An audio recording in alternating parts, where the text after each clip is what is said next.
Terence Crawford saying he wants to spin the block on Errol Spence Part 2. What up, Fight World? It's your boy Ego, and I'm back with some more boxing. I did it unpacked. A lot of viewership. A lot of people had a lot of things to say. A lot of people enjoyed the content. Maybe some didn't. But we back with another one. I'm back with the sequel right after the prequel. So listen, this Terence Crawford Errol Spence spin the block saga for me is really getting old. It's getting to a point where if they fight good, if they don't fight, what's new? We get this in boxing. And I want to revisit. So basically Crawford, he says, I'm going to spin the block. Errol Spence, I'm ready. When you want to spin the block, I'm just giving you a heads up is all. This doesn't get me excited. This doesn't make me believe that we're anywhere closer to the fight because it really just looks like a publicity stunt. You are in concert with these people, PBC, Al Heyman, hey, stop that cat, Errol Spence, and you also revealed on your Instagram Live that you had a private conversation. You phoned up Errol Spence. No one knew about these things until Crawford said it. And you talked about fire sticks and hedge funds and $50 million. So why take to Twitter and tag Errol Spence if you can call him directly? Or at the very least, get with your people and then call PBC, Al Heyman, say, hey, we're ready to revisit what's good. Why does the world need to know? So in my experience, boxing and fights, mega fights, that's not how they get done. They don't get done negotiating in the public. So it's just a weird and kind of another cap in the hat of questionable moves from Terence Crawford. The other thing that I think is very paramount here is Crawford previously said, I agreed to all their BS, but then he didn't sign to the contract, which in and of itself is very suspicious. Like, how did you agree to everything, but then you didn't sign? And then you blame Al Heyman, you blame Errol Spence's team, PBC, for dragging their feet. What is there to drag their feet if you realize you're the B-side and you agree to all their terms? These things don't make sense. And it really is weird that Crawford, he says I'm my own boss and things like that. It seems like there would be a PR person in play because the more Crawford keeps doing these interviews, the more questionable and confused, people are with what he's saying. So anyway, he said he agreed to all their stuff and didn't sign. Then he pulled the wool over their eyes and swept the rug from underneath their feet and said, hey, I'm going to a whole completely different situation. I'm fighting on BLK Prime and I'm fighting against a different guy. So basically the negotiations, Errol's time was wasted. The negotiations were wasted and that was that. And then that's what he did. He went and fought for allegedly $10 million. In part one of the video, I was supposed to insert the clip, but I actually forgot. So without further ado, this was Errol Spence after Crawford's fight, and this is what he revealed. Roll the clip. Want to be back in the ring because you just said that you expect to be back in the ring. When will you be back in the ring? Probably like around May or June, April, May or June. Just gotta, talk to my team, and, hopefully, I'll recover 100%. I'm sure I'll recover 100% because I've been in worse accidents. Yes. I've been in worse accidents, but, talk to my team, hopefully we come up with a date that suits both of us and make it happen. I'm doing great, man. It's very unfortunate that, 14-year-old kid, steals his parents' car. And then out of all people that's on the road, he run into me. So it's very unfortunate, but I survived and I'm doing all right, man. A couple bruises and things like that, and that's kind of because I was gonna have a fight announcement probably like 3-4 days after my accident, but stuff started hurting, things like that. So we kind of pushed it back and wait on the announcement. So you guys heard Errol Spence. He revealed, in case people didn't know, on national TV on Showtime for the Frank Martin Michelle Rivera card that he had been in a fender bender or some kind of accident that people seen. Most people seen the videos floating around on the net. His car looked all bashed up, 14-year-old joyrider. Now all of a sudden Crawford pops up and does this public display and says, hey, I'm ready if you want to spend the block. Now, I got to talk about the spin the block because in my last video, all the misspellers, all the people that watch my channel that need Grammarly, some of them had taken offense to that. Like, hey, why are you picking on this man's spelling?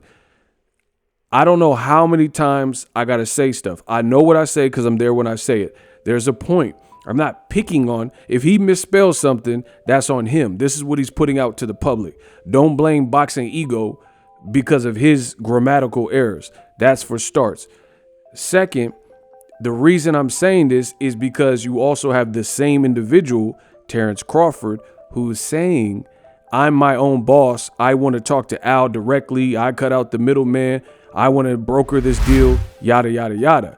So the point I'm making is sometimes you need representation. If you can't spell simple words or, you have issues with phonetics, maybe you're not the right person to represent the brand. And part of being a good businessman is knowing your strengths and weaknesses. Crawford, as a fighter, he kicks butts and takes names. No one's ever questioned that. But that doesn't mean you're the person that needs to negotiate, especially if you're using slang or misspelling words and stuff. How could you be that? Like, if you were in court and you're good at this and that, that doesn't mean you'd be a good stenographer, right? There's different roles. You might be a big dude and you be a good bailiff. And that's what you got to understand. You got to know your role and what your strengths and weaknesses are. So anybody doesn't understand what I'm saying, they don't understand business. You can't go into Apple boardrooms with Tim Cook and people like that and talk broken English and then expect you can do it, but then don't expect to be taken seriously. So when I hear Terence Crawford and he's like, I'm ready to spin the block, and he's sounding out words and typing them how they sound, but that's not how you really spell them. That's a problem if you're trying to represent yourself. Boom. Moving on. I have no absolute faith that this fight will happen. If it does, I will keep you guys updated. But I truly feel the timing is weird based on the fact that Errol says he was in this accident and then Crawford says, hey, you ready to spin the block? In addition, you guys heard the clip. Errol Spence also revealed that he was ready to announce his next opponent. And clearly that means it wasn't Crawford, because if you're just now, Crawford tweeted, I'm ready to spin the block after Errol Spence was on national TV and said these things. So basically, another reason why this didn't excite me or give me hope is because it looks like another opportunity for the blame game. Because when Errol Spence announces his next fight, let's just say it's Keith Thurman. A lot of people think, I'm not saying that. I'm just saying a lot of people think that it could be Keith Thurman. So whoever it is, let's say it's Keith Thurman, Cody Crowley, whoever, right? Then you're going to have a demographic of unrealistic fans who say, F that, he's ducking Bud, and, scrap that plan to do something else. And that's just not how things work. The moment Crawford pulled out of negotiations, he made his bed. You took the 10 mil. You didn't do it professionally in terms of keeping Showtime, Steven Espinoza, Al Heyman up to speed. So you got to live with your decisions. And again, there's no guarantee that they even want to mess with you again based on what you did. And Derek James even said this. He said, it ain't going to be the same offer. How could it be? The numbers that have, and this is what I feared. This is why I didn't want to see the David Avanesian fight, because Crawford could have very well hurt himself way worse, which I think he did, because now you lose leverage even more by putting out an event that wasn't satisfactory. Subscribe to the channel. I'm best in the business. Y'all knew that. And introducing Super Thanks right here on the official Boxing Ego YouTube. Super Thanks allows you, the viewers, to show a little bit of extra gratitude, which enables me as a full-time content creator to push out the content you need in the world of boxing. Underneath all the videos, you will see a heart with the $sign in it. You can enter any amount that you find suitable as a super thanks. A brand new interactive and colorful way to get your comments highlighted and noticed by not only myself, but other people on the YouTube platform. Super thanks, a unique and cool way to show and applaud us full-time content creators. Hopefully you guys enjoy the content. Super thanks. The future is now. The Hibernation 5s by Kenichi Bear. Hybrid gaming and lifestyle headphones. Out of the box, you can connect to any console or PC, Bluetooth ready, with a low latency USB adapter, color RGB, and extreme bass mode. The Hibernation 5s adjust to you. Whether you need a gaming, travel, gym, or lifestyle headphones, the Hibernations got you covered. The new Hibernation 5s, link in the description. Customize the way you hear the world. Welcome to the nation.